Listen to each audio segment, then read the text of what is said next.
Hi, I'm Scott Cobb, art director of Lost. We're currently on the set of exterior Othersville, also known as exterior suburbia, and this is where the others have been living on the island. This is where they sleep and they cook, and it's the housing compound left over from the Dharma Initiative. And we're standing directly in front of Juliet's house, as you can see in the background, where she lives, where we built the interior on a stage. We have the exterior here on location. The design comes from the idea that it's an experiment in utopian society.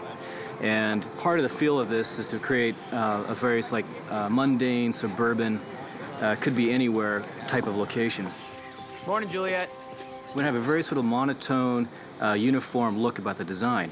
At the same time, however, we wanted to have a slightly more industrial, retro, and sort of a bit of a creepy feel because this is, in fact, the others.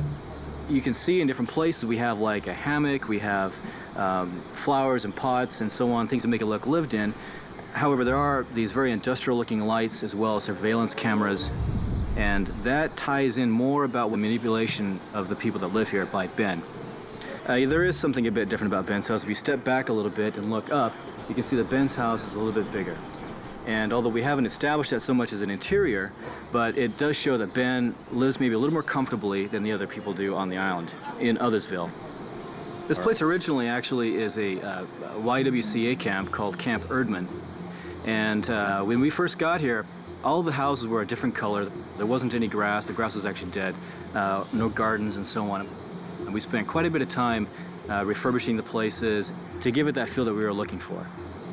And we've been maintaining it since then. There have been people coming out here from our greens department and watering the lawn pretty much daily. And so now what we have is a very sort of lush green and a place that looks like it's been lived in for many years.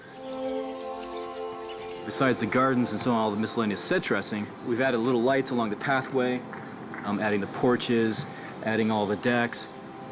We also added the picket fencing, we added the swing sets, and part of that too is to give an idea that perhaps there were children here at one point, but now they're unused and rusted and falling apart. That in itself also adds a little bit of creepiness to it, a sense of abandonment.